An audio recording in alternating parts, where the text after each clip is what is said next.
अब हम करते हैं बेसिक टर्मिनोलॉजी जो हम इस चैप्टर के अंदर यूज़ करने वाले हैं कोऑर्डिनेशन कंपाउंड्स पे। ठीक है, तो हम हेडिंग बना लेते हैं कि हम पढ़ने वाले हैं बेसिक टर्म्स जो हम इस चैप्टर में यूज़ करते हैं। देखिए, जो भी कोऑर्डिनेशन कंपाउंड होता है, अगर मैं एग्जांपल ले लूँ, जो हमने फर्स्ट कोऑर्डिनेशन कंपाउंड पढ़ा था CONH3 होल 6 और बाहर था हमारे पास Cl3।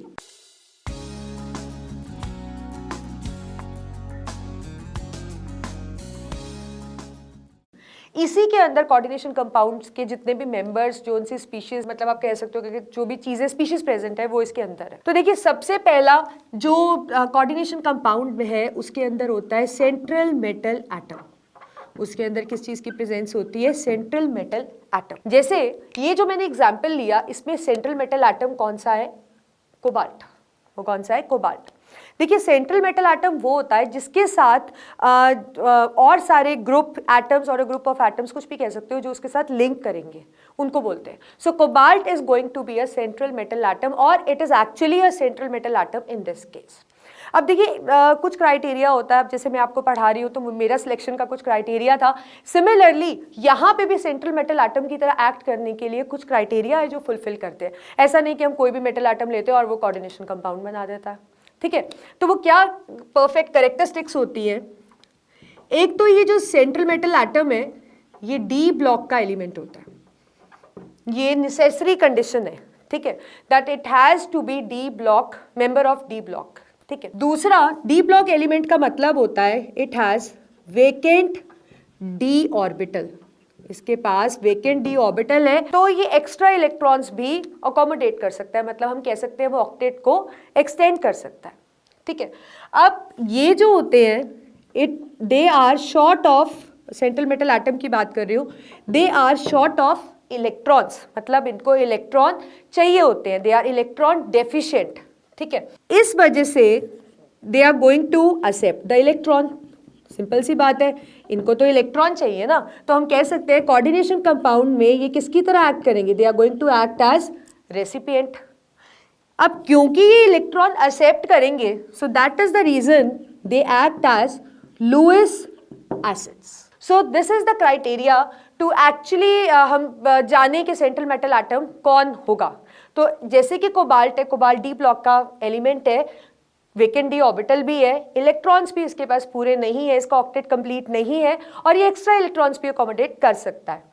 So it is going to accept electrons, it is going to be recipient in this coordination compound, therefore it acts as Lewis acid in it. तो एक तो हमारा कोऑर्डिनेशन कंपाउंड का मेंबर हो गया सेंट्रल मेटल एटम, जो कि होगा ही होगा। अपार्ट फ्रॉम दैट हम देखते हैं ये NH3 को क्या बोलेंगे या Cl को क्या बोलेंगे। Now moving on to this NH3, ये क्या है? इनको हम बुलाते हैं लिगेंड्स। इनको हम क्या बुलाते हैं? They are ligands. ठीक है, देखिए अब लिगेंड्स का क्या क्राइटेरिया है, कौन लिगेंड की तरह एक्ट कर पाएगा? लिगेंड्स जो होते हैं उनका एक क्राइटेरिया है कि they are going to donate electrons. उनको इसके अंदर इसलिए यूज किया गया है क्योंकि वो इलेक्ट्रॉन डोनर है। अब इलेक्ट्रॉन डोनर क्या क्यों होंगे? अपना तो दे नहीं देंगे, ऑब्वियसली उनको भी स्टेबल बनना है।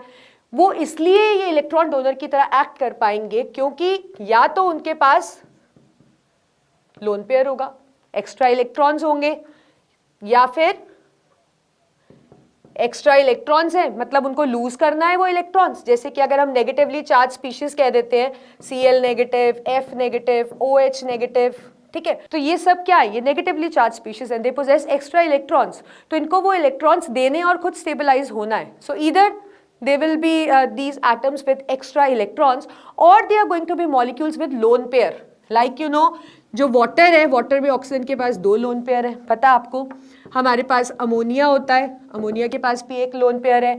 ऐसे ही आपके पास CO हो गया, NO हो गया। So these all molecules they possess lone pair. ठीक है, तो जो लिगेंड्स है इसका मतलब वो इलेक्ट्रॉन डोनर है। यहाँ पे इनको हम क्या बुलाएंगे? डोनर। ठीक है, अब डोनर या तो नेगेटिवली चार्ज स्पीशीज या neutral molecules with lone pair. अब इनको जो ये है, इनको इलेक्ट्रॉन देने हैं ऑब्वियसली, तो दे आर, हम कह सकते हैं they are actually nucleus loving. They are actually nucleus loving. इनको इलेक्ट्रॉन चाहिए तो हम इनको कह देंगे दे आर इलेक्ट्रॉन लविंग।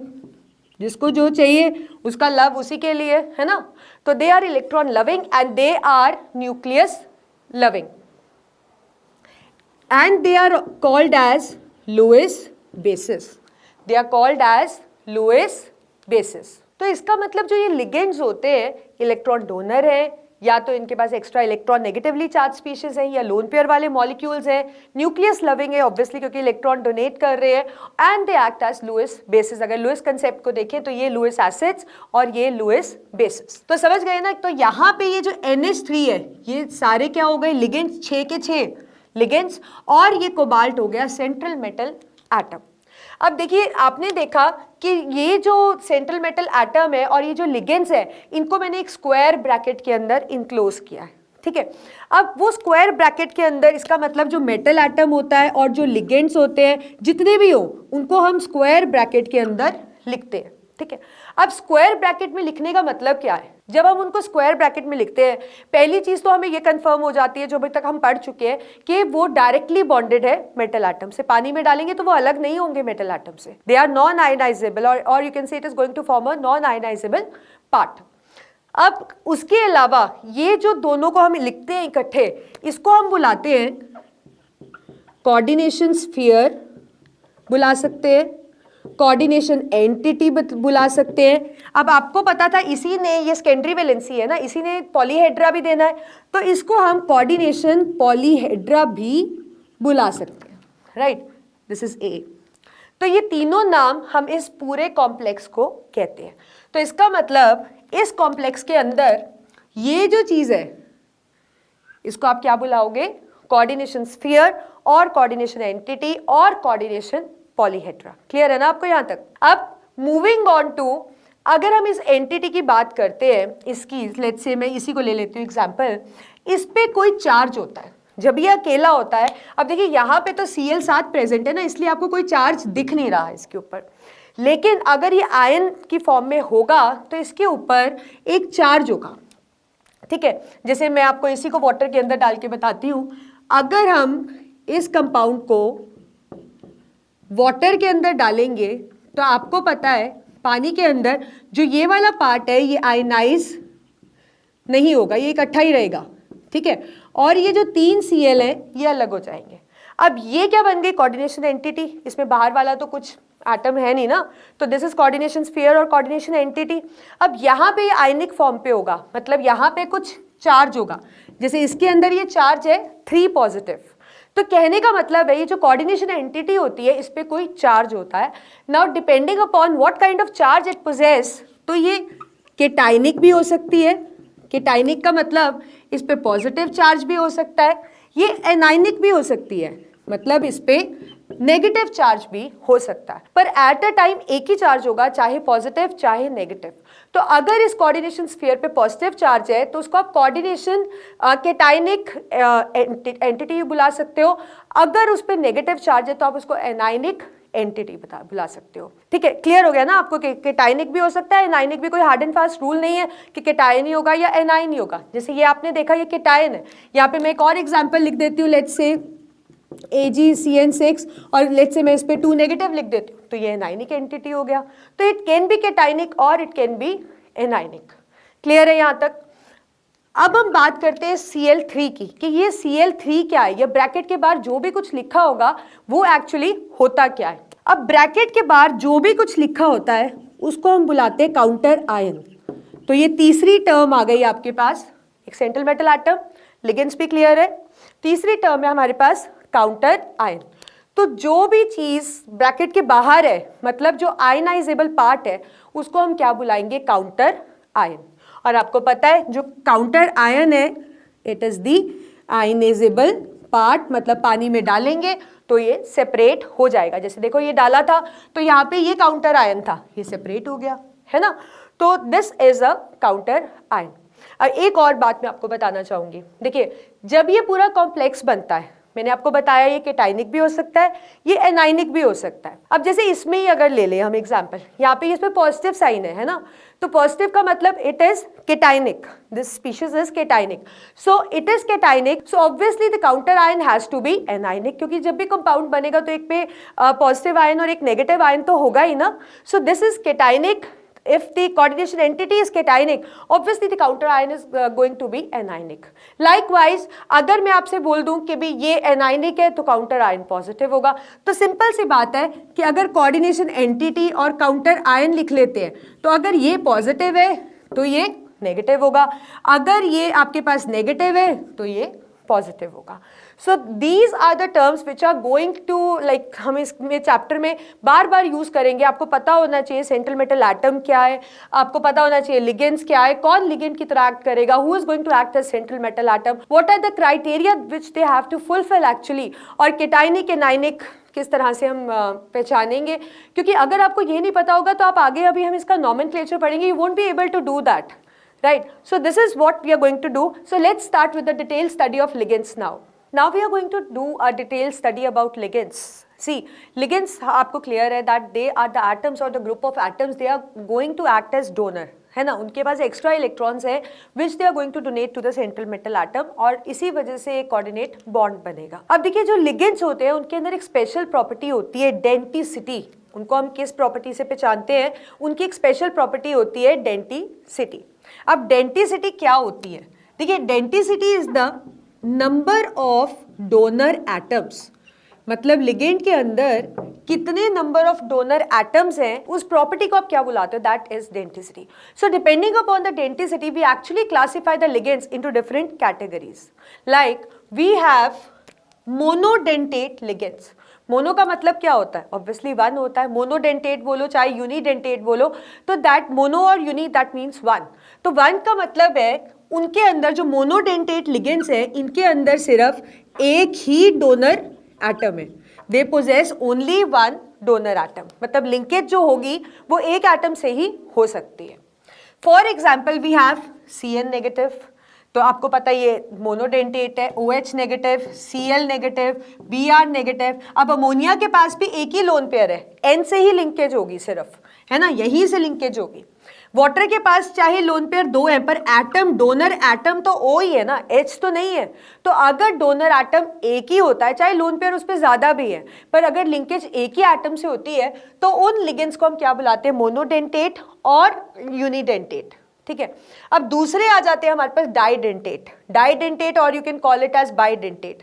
बाई और didentate means they have two donor atoms. यहाँ पे एट अ टाइम लिंकेज दो एटम से हो सकती है, मतलब दो एटम्स कंट्रीब्यूट कर सकते हैं अपने इलेक्ट्रॉन सेंट्रल मेटल एटम के टूवर्ड्स साइमल्टेनियसली, एक ही टाइम पे बात कर रही हूँ मैं. आप इसको याद ध्यान से सुनिए कि जो बाइडेंटेट या डाइडेंटेट का मतलब है कि एट अ टाइम एक एटम दो बॉन्ड्स बना रहा है, कोऑर्डिनेट बॉन्ड. ठीक है. For example we have oxalate ion. ठीक है. अब देखिए ऑक्सैलेट आयन का ये स्ट्रक्चर है, C double bond O single bond and this O is negative. C double bond O and this O is negative. हमने बात की थी कि लिगेंड्स कौन होते हैं, जिनके पास लोन पेयर हो या जिन पे नेगेटिव चार्ज हो. अगर मैं ऑक्सैलेट आयन का स्ट्रक्चर देखती हूँ तो ये नेगेटिव चार्ज आपको कहाँ दिख रहा है, ऑब्वियसली एक इस ऑक्सीजन पे और एक इस ऑक्सीजन पे. तो यहाँ पे लिंकेज इन दोनों O से साइमल्टेनियसली मेटल एटम के साथ हो सकती है. तो दो डोनर एटम्स हो गए ना इसके पास, इसलिए इस लिगेंड को हम एक स्पेशल नाम से बुलाएंगे, या प्रॉपर्टी आप कह सकते हो दैट दिस इज बाइडेंटेट और didentate. Moving on to the another ligand, ethylene diamine. Ethylene diamine which is commonly written as EN in this chapter. अब इथाइलिन का आपको पता है, this is ethylene. Diamine, di का मतलब दो, अमीन मतलब NH2. तो इसका स्ट्रक्चर ये हो गया, यहाँ पे इस NH2 के पास भी लोन पेयर है और यहाँ पे इस NH2 के पास भी लोन पेयर है. अब यहाँ पे भी हमने बात करी थी अभी जैसे कि लिगेंड्स जो होते हैं नेगेटिवली चार्ज या फिर लोन पेयर, तो यहाँ पे भी दोनों के पास लोन पेयर है, तो लिंकेज इस N से भी हो सकती है और इस N से भी हो सकती है at a time. So again this is didentate. Another one is glycinate ion. यहाँ पे देखिए आप, यहाँ पे NH2 है, दिस इज 2, यहाँ पे भी लोन पेयर है और इस पे नेगेटिव चार्ज है, तो लिंकेज यहाँ से भी हो सकती है और यहाँ से भी हो सकती है. तो फिर दो डोनर एटम्स आ गए, तो obviously it is also a didentate ligand. Moving on to the another ligand, pyridine. अब देखिए पिरिडीन का ये स्ट्रक्चर है, दिस इज N, तो यहाँ पे लिंकेज दोनों N से हो सकती है, अगेन डाइडेंटेट. ठीक है. अब देखिए एक चीज आपने नोटिस करी यहाँ पे यहाँ पे दोनों donor atoms they were exactly same, both were O negative. In this the donor atoms were same that is NH2 and the lone pair. अगर हम ग्लिसिनेट की बात करते हैं तो यहाँ पे एक डोनर एटम NH2 है और एक COO नेगेटिव है. तो यहाँ पे एक टर्म और हमारे ध्यान में आती है जो मैं आपको बताना चाहती हूँ. We have compounds with symmetrical ligands, और you can say we can call the ligand symmetrical or unsymmetrical depending upon the type of ligand which is present. अब यहाँ पे ligands है सेम, तो इस ligand को हम एक टर्म से बुला सकते हैं symmetrical ligand. तो अगर डोनर एटम सेम है, अगर डोनर एटम सेम है, दोनों O नेगेटिव है, दोनों सेम तरह के एटम्स हैं, तो उस लिगेंड को हम सिमेट्रिकल लिगेंड बुला सकते हैं. और अगर दोनों डोनर एटम्स अलग है, यहाँ पे देखो एक लिंकेज COO नेगेटिव से हो रही है और दूसरी NH2 लोन पे, दोनों अलग हो गए ना डोनर एटम्स, तो वो जो हमारे पास हो जाता है लिगेंड, उसको हम एक कॉमन टर्म से एड्रेस कर सकते हैं, that glycinate ion is an unsymmetrical ligand. Clear है. अब यहाँ पे मूव करते हैं पिरिडीन पे, तो पिरिडीन पे भी देखो दोनों N है, लिंकेज डोनर एटम बिल्कुल सेम है, तो again this is also a symmetrical ligand. तो आप समझ गए ना, monodentate, unidentate, one donor atom, didentate और bidentate, two donor atoms, can be same, if same then symmetrical, if they are different then it is unsymmetrical. Now moving on to we have another category that is polydentate ligand. देखो poly के अंदर वो सारे आ जाते हैं जिनके अंदर 3 या 3 से ज़्यादा डोनर एटम्स होंगे, उन सबको हम पॉलीडेंटेट की कैटेगरी में रख देते हैं. चाहे वो ट्राइडेंटेट है, 3 डोनर एटम्स है, टेट्राडेंटेट है, 4 है, हमें उससे कोई मतलब नहीं, उनको हमने कॉमन टर्म से एड्रेस कर दिया दैट दे आर पॉलीडेंटेट. देखते हैं, देखिए यहाँ पे एग्जाम्पल हमने एक लिया है, डाईइथाइलिन ट्राइअमाइन. डाईइथाइलिन मतलब 2 इथाइल ग्रुप, देख पा रहे हो आप, एक इथाइल ये हो गया, एक इथाइल ये हो गया. एंड वी हैव ट्राइअमीन, 3 आपके पास अमीन ग्रुप है, देख पा रहे हो आप, दिस इज 3 अमीन्स. अब यहाँ पे जो लिंकेज होगी वो तीनों अमीन से हो सकती है क्योंकि तीनों NH2 पे क्या है, लोन पेयर है, तो लिंकेज इससे भी हो सकती है, लिंकेज इससे भी हो सकती है. तो ऑब्वियसली अब यहाँ देखो 3 डोनर एटम्स हो गए, ट्राइडेंटेट हो गया, और उसको हम कौन सी कैटेगरी में लिख सकते हैं, पॉलीडेंटेट. और भी पॉलीडेंटेट लिगेंड्स के एग्जांपल देखते हैं जो हम इस चैप्टर में यूज करने वाले हैं. तो पॉलीडेंटेट लिगेंड्स के अगर हम एग्जांपल देखें तो जैसे डाईइथाइलिन ट्राइअमीन है, ऐसे ही हमारे पास ट्राईइथाइलिन टेट्रामीन भी है. देखिए ये फॉर्मूलाज मुश्किल नहीं है लर्न करने. डाईइथाइलिन 2 इथाइल मॉलिक्यूल्स और ट्राइअमीन 3 अमीन, 2 कोनों पे और एक मिडल में लगा हुआ है. अब यहाँ पे क्या है, ट्राईइथाइलिन, तो 3 इथाइलिन ग्रुप है. देखिए एक आपके पास ये वाला हो गया 1, एक ये 2, एक ये 3, ठीक है. और टेट्रामीन 4 अमीन, तो इनके बीच के NH और ये NH2. मोस्टली देखिए बच्चों को ना बहुत मुश्किल लगता है कि ये डाईइथाइलिन ट्राइअमीन, इथाइलिन डाइअमीन, ट्राईइथाइलिन टेट्रामीन, तो ये बहुत सिंपल है, इनके नाम में ही इनके फॉर्मूले मतलब छुपे हुए हैं. तो आप इसको बहुत आसानी से इसके नाम से इसको लर्न करिए, इजी होगा आपके लिए. अब यहाँ पे देखो अगर हम पॉलीडेंटेट की बात करें तो यहाँ भी लोन पेयर है, यहाँ भी लोन पेयर है, यहाँ भी और यहाँ भी. तो eight a time 4 donor atoms हैं जो लिंक कर सकते हैं, राइट. तो ये जो 4 डोनर एटम्स है तो इस यहाँ लिंकेज हो सकती है, तो again it falls in the category of polydentate, या एक्चुअली आप कह सकते हो इट इज अ टेट्राडेंटेट, क्योंकि 4 एटम साइमल्टेनियसली लिंक कर सकते हैं. Moving on to the another example we have EDTA. देखिए ये जो EDTA है ना, ये बहुत इंपॉर्टेंट है, वाइवा में आपसे अक्सर ये क्वेश्चन पूछा जाता है, व्हाट इज EDTA. देखिए EDTA एक शॉर्ट फॉर्म है, अगर आप इसको फुल फॉर्म लिखोगे it is ethylene diamine, it is ethylene diamine, TA stands for tetra acetic acid, it is tetra acetic acid.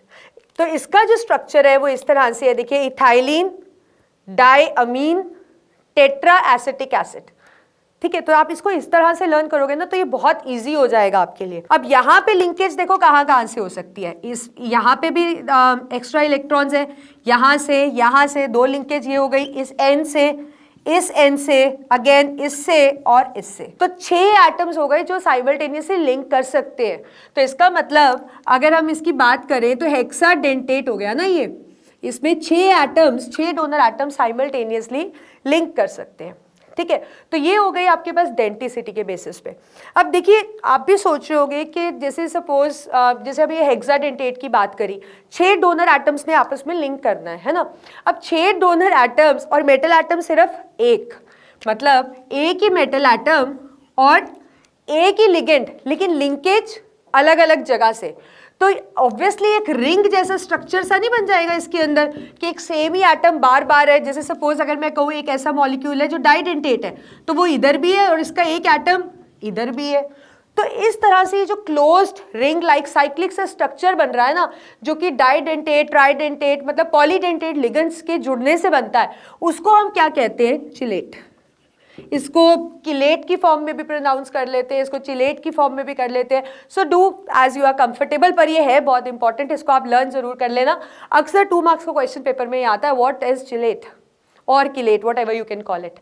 So that means it is just a cyclic structure which is formed when the central metal atom is linked with ligand which possess the denticity, that is the didentate, or it is tri or tetra or polydentate. So it form a ring like a cyclic structure, that is a chelating ring, right? तो ये clear है आपको? Now moving on to the another kind of ligand, हमारे पास एक ligand की एक अलग सा एक ग्रुप भी है जिसको हम एम्बीडेंट ग्रुप कहते हैं। अब कौन से लिगेंड्स को एम्बीडेंट ग्रुप कहते हैं? देखो यूनिडेंटेट तो आपको समझ आ गया, मतलब एक डोनर एटम। आपको बाइडेंटेट, डाइडेंटेट मतलब 2, पॉलीडेंटेट मतलब बहुत सारे डोनर एटम्स। अब ये एम्बीडेंट का क्या मतलब है? देखिए इस एम्बीडेंट का मतलब है कि जो लिगेंड है उसके पास 2 डोनर एटम्स है, 2 डोनर एटम्स है, ठीक है। जैसे मैं आपको एग्जाम्पल बताती हूँ, लेट्स से Cn नेगेटिव, आपको दिख रहा है कि यहाँ पे N से लिंकेज होगी, है ना, क्योंकि N पे नेगेटिव चार्ज है।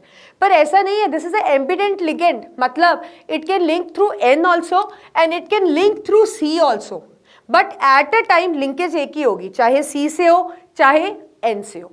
तो अगर तो ये N से लिंकेज होती है तो इस लिगेंड का नाम हम लिख देंगे साइनो। अगर ये लिंकेज C से हो रही है तो हम इसको लिख देंगे आइसोसाइनो। सिमिलरली हमारे पास है ये ग्रुप।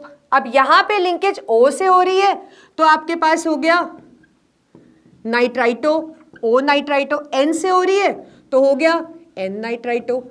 तो ये भी एक एम्बीडेंट ग्रुप है। देखिए आप कंफ्यूज नहीं होना, जो डाइडेंटेट लिगेंड है उसमें अगर सपोज 2 डोनर एटम है, मैं एक एग्जांपल ही ले लेती हूँ, आपको कंफ्यूजन नहीं होगा। लेट्स से अगर मैं बोलूं कि मेरे पास इथाइलिन डायमीन है, इथाइलिन डायमीन, यही पढ़ा ना हमने, इसमें 2 डोनर एटम्स थे, यहां से भी और यहां से भी, पर ये दोनों एट अ टाइम लिंक कर रहे थे ना। ऐसा तो मैंने आपको नहीं बोला कि एक बार एक NH2 करेगा और दूसरी बार दूसरा, मैंने आपसे बोला साइमल्टेनियस लिंकेज हो रही है यहाँ पे। ये दोनों NH2 group they are actually linking to the central metal atom at the same time, ठीक है। लेकिन जो एम्बीडेंट ग्रुप है ना वो डाइडेंटेट से काफी डिफरेंट है। क्यों? क्योंकि इसमें लिंकेज एट अ टाइम सिर्फ एक ही होगी, या तो N या C, ऐसे या तो N या यहाँ पे O, बट मतलब like the donor atoms are 2 but at a time जो एक ही एटम को वो यूज करेंगे। But if we talk about didentate, at the same time they are using both the donor atoms, whether they are same और not same, I am not concern with that. यहाँ पे बात सिर्फ एम्बीडेंट और डाइडेंटेट ligand के difference की हो रही है। तो आई थिंक आपको क्लियर है ये। तो this is all about ligands. Ligands donate करते हैं, डोनर है, नेगेटिव चार्ज या लोन पेयर जरूरी है, डेंटिसिटी मतलब कितने डोनर एटम्स है, मोनोडेंटेट, डाइडेंटेट, पॉलीडेंटेट, एम्बीडेंट ग्रुप। तो ये एक लिगेंड की प्रॉपर्टी है कि वो किस तरह से लिंक कर सकता है। एंड प्लीज आप इस चिलेटिंग रिंग को नहीं भूलिएगा, this is very important, a cyclic structure which is formed when the ligand possess the property of didentate or polydentate. So when it links with the central metal atom, it give rise to a ring like structure. So that is a chelating ring, or the phenomena is chelate. Now we are going to start with coordination number and oxidation number, कि ये number होते क्या है। हमने पढ़ा था ना Werner theory में कि जो मेटल है उसकी 2 तरह की वैलेंसीज है, primary valency and secondary valency. और हमने ये भी पढ़ा था कि जो प्राइमरी वैलेंसी है वो हमें डिनोट करती है ऑक्सीडेशन नंबर, ठीक है, और जो सेकेंडरी वैलेंसी है वो हमें डिनोट करती है कोऑर्डिनेशन नंबर। तो अब हम पढ़ते हैं कि कोऑर्डिनेशन नंबर हमें कैसे पता लगता है, होता क्या है, और ऑक्सीडेशन नंबर हमें कैसे पता लगता है, कैसे निकालते हैं और किसके लिए निकालते हैं और होता क्या है। So we will be starting with first coordination number. मैंने आपको बताया था कि कोऑर्डिनेशन नंबर जो होता है it is the number actually which denotes कि कौन से एटम्स जो है वो डायरेक्टली लिंक्ड है सेंट्रल मेटल एटम से। I told you this that coordination number actually indicates the atoms which are directly linked to central metal atom. मतलब I am talking about ligands. तो आप कह सकते हो कोऑर्डिनेशन नंबर को define करना हो तो हम कह सकते हैं that they are number of ligands which are attached. इसमें काउंटर आयन नहीं आएगा, ठीक है। आपको पता है ब्रैकेट के बाद जो लिखा है वो काउंटर आयन है। जब हम लिगेंड्स की बात करें, लिगेंड सिर्फ वो है जो अंदर लिखे हुए हैं, ठीक है, और वो डायरेक्टली बॉन्डेड होते हैं, non ionisable. I think I don't need to recall that, वो तो आपको आता ही है। तो फर्स्ट एग्जाम्पल अगर मैं लेती हूं तो इट इज CONH3 होल 6 और बाहर है Cl3। तो इसमें कोऑर्डिनेशन नंबर क्या है, लिगेंड्स कौन से है, ऑब्वियसली 6। तो यहाँ पे कोऑर्डिनेशन नंबर क्या है हमारे पास 6, ठीक है। इस 3 को नहीं आप देखोगे, राइट। दूसरा आपके पास ये आयनाइज्ड है, इस पे ये एनायनिक एंटिटी है, तो इससे हमें इससे कोऑर्डिनेशन नंबर पे कोई फर्क नहीं पड़ता है। हमने कोऑर्डिनेशन नंबर मतलब ये देखना है कि अंदर कितनी स्पीशीज है जो सेंट्रल मेटल एटम के साथ जुड़ी हुई है, सिर्फ इतना। So AgCN whole twice, so again coordination number here is 2। अब यहाँ पे देखें तो CuCN होल 4, अगेन कुछ और नहीं है तो कोऑर्डिनेशन नंबर क्या हो गया 4। एक एग्जांपल और लेती हूँ, आप मुझे बताओ कि क्या कोऑर्डिनेशन नंबर होगा। Let's say this is central metal atom, this is B4, this is C, this is D2, ऐसे लिख दिया मैंने, ठीक है। तो सबसे पहले अगर मैं आपसे पूछूं कि यहाँ पे लिगेंड्स कौन से हैं, सेंट्रल मेटल एटम तो मैंने आपकी कंफ्यूजन दूर कर दी, मैंने बता ही दिया A सेंट्रल मेटल एटम। तो लिगेंड्स कौन से हैं, इसको छोड़कर जो भी कुछ है वो क्या है, लिगेंड्स। अब आप देखिए यहाँ पे लिगेंड्स आप कैसे काउंट करोगे, जो मैंने एग्जांपल लिए उसमें तो आपको सीधा 4, 2, 6 दिख रहा था। अब यहाँ पे ये सारे लिगेंड्स हैं, इन सबको टोटल करके आपने कोऑर्डिनेशन नंबर बता देना, इतना सिंपल है। तो ये एक हो गया 4, एक हो गया 2, 6, और यहाँ पे कुछ नहीं लिखा, जहाँ कुछ नहीं होता वहाँ 1 होता है। तो दैट मीन्स यहाँ पे जो कोऑर्डिनेशन नंबर है दैट इज 7। तो चाहे लिगेंड सेम है चाहे लिगेंड्स डिफरेंट है, हमें उस चीज से बिल्कुल मतलब नहीं है। जो चीज ब्रैकेट के अंदर है apart from central metal atom, वो सब कोऑर्डिनेशन नंबर में कंट्रीब्यूट करते हैं। समझ गए ना आप कोऑर्डिनेशन नंबर क्या है। और जो ज्योमेट्री होगी, जो ज्योमेट्री डिसाइड करेंगे कि उसका शेप क्या होने वाला है, कि वो एटम सेंट्रल मेटल एटम के आसपास how they are attached in order to minimise the repulsions, उनका अरेंजमेंट क्या है, उनका पॉलीहेड्रा, उनका ज्योमेट्री क्या है, that is decided by this coordination number only, that is the ligand। अब यहाँ देखो, यहाँ पे ये आपको दिख रहे हैं 2 है, तो आपको पता है ज्योमेट्री लीनियर हो जाएगी, बीच में सेंट्रल मेटल एटम, एक लिगेंड इधर एक इधर। यहाँ पे 4 है, 4 वाला क्या होता है, टेट्राहेड्रल। यहाँ पे 7 है। तो इस तरह से आप ज्योमेट्री को इस तरह से कोऑर्डिनेशन नंबर को देखकर सिंपल तरीके से बता सकते हैं। Now moving on to the oxidation number, see you have much information about it. आपने 11th में रिडॉक्स रिएक्शन चैप्टर में बहुत से ऑक्सीडेशन नंबर सॉल्व किए हैं, you are aware of the rules also. फिर भी मैं आपको एक बहुत शॉर्ट में थोड़ा सा इंट्रो आपको याद करा देती हूँ मैं +1 का। देखिए, oxidation number is the residual charge which is left on an atom when all other atoms are removed. जब आप और सब कुछ हटा देते हो तो उस पर जो एक रेजिडुअल चार्ज आता है उसी को आप क्या बुलाते हो, ऑक्सीडेशन नंबर। अब ऑक्सीडेशन नंबर फाइंड करने के कुछ रूल्स थे, याद है आपको +1 में जो हमने किया था। पहला रूल ये था कि अगर कोई पॉजिटिव चार्ज आयन है +1 या +2, वही उसका ऑक्सीडेशन नंबर होगा, ठीक है।